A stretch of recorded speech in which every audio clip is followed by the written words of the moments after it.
Good Morning Business. Le débat. Et on parle ce matin, messieurs de Google, condamnés par la France pour abus de position dominante sur le marché de la publicité en ligne. 220 millions d'euros, cette amende. Et en plus, Google fait amende honorable. Oui, Stéphane. ça reste quand même un montant très limité par rapport à Google. 220 millions d'euros, c'est environ le chiffre d'affaires qu'Alphabet, la maison mère de Google, réalise en une demi-journée, 230 exactement. Pour autant, ça confirme que la France n'a pas l'intention de se laisser marcher sur les pieds. Je vous rappelle que l'an dernier, la France avait été le pays le plus sévère du monde en matière de lutte contre les pratiques anticoncurrentielles. 1,8 milliard d'euros d'amende. Alors d'accord, le chiffre avait été gonflé par une sanction exceptionnellement lourde contre Apple, 1,2 milliard.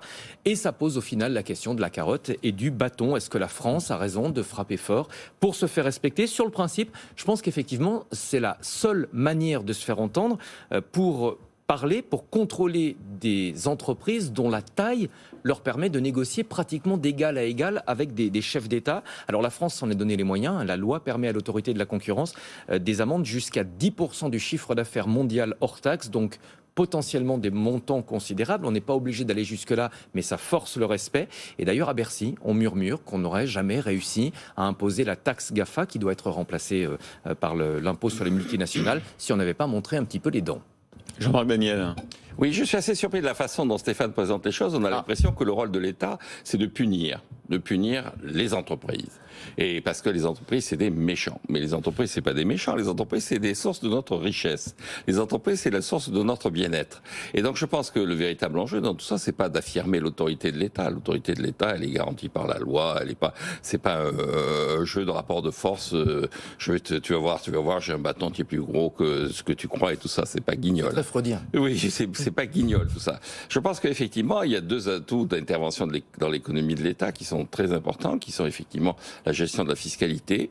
Et là, on est parti dans une espèce de délire qui consiste à vouloir systématiquement augmenter les impôts sans se poser la question de savoir ce que veulent les peuples, à quoi serve cet argent, dans quel objectif et quel but on augmenterait les impôts. On avait des difficultés à les imposer quand même, ces multinationales. Mais on n'a aucune difficulté à les imposer. On les impose, on vote des lois et ils s'appliquent la loi. Et s'ils n'appliquent pas la loi, on les sanctionne. Oui, mais vous savez c'est pas le débat d'aujourd'hui, Jean-Marc, mais vous savez que les bénéfices sont transférés dans des pays à fiscalité plus avantageuse, le Luxembourg, l'Irlande. Le but de l'État, encore une fois, c'est de récolter des recettes pour financer un certain nombre de bien-être. Je ne vois pas pourquoi on le concentrerait sur certains individus, sur certains groupes, en disant vous respectez. S'ils respectent la loi, on n'a pas à les sanctionner, on n'a pas à leur faire la guerre. Justement, Jean-Marc, la question, c'est de faire respecter les règles anticoncurrentielles. Absolument. Alors, en revanche, respecter une sorte de démocratie économique. Non, mais c'est pas un enjeu de démocratie. Le deuxième enjeu, c'est effectivement la concurrence.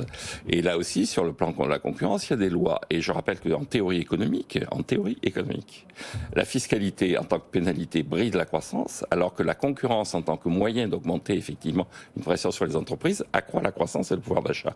Donc le bon outil, c'est la concurrence. Donc le véritable enjeu, je pense maintenant, c'est de définir des véritables règles concurrentielles adaptées à ce type d'entreprise, puisqu'une partie de ces entreprises sont en rendement croissant. Là où ce qui est intéressant, c'est que l'amende, elle porte sur les recettes publicitaires, sur la composante à rendement décroissant de l'activité de Google. Ah oui. Et donc je crois que ce qui est important dans ce que doivent faire les États maintenant, c'est effectivement, quand ils font de l'économie, de ne pas faire de la morale, de ne pas faire de la politique, de ne pas faire de la démagogie, de faire en sorte d'éviter trop de fiscalité parce que ça nuit à la croissance, de faire de la concurrence parce que ça favorise la croissance et de faire la concurrence sur ce qui est en rendement décroissant parce que c'est là que ça se joue. Donc c'est une bonne amende celle-ci. Absolument. Une mauvaise taxe, c'est la taxe GAFA. Une bonne amende, c'est l'amende de l'autorité de la concurrence. Le risque, vous avez tout compris. Le risque quand même, c'est de perdre en attractivité. Si on sanctionne trop les groupes, on peut les faire fuir. Mais là, on se dit quand même que la France est la 5e économie mondiale. Vous me corrigez si je me trompe. 67 millions de consommateurs, on est vraiment un marché incontournable pour ces géants du web. Oui, non, mais l'enjeu, c'est pas les faire fuir. L'enjeu, effectivement, c'est de leur dire on applique les règles de la concurrence. Le monde entier applique les règles de la concurrence. C'est pas parce qu'on est la 5e économie mondiale.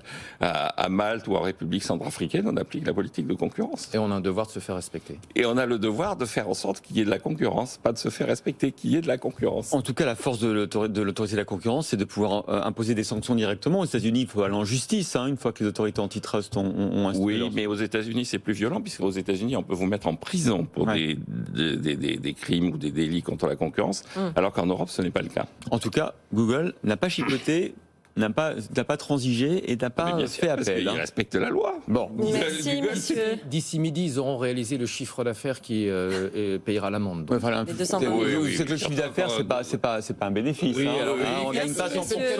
Une fois, Google, c'est pas un repère de brigand. Le bénéfice, c'est sur 2 jours. J'ai fait le calcul. Ah, voilà, 2 jours. En tout cas.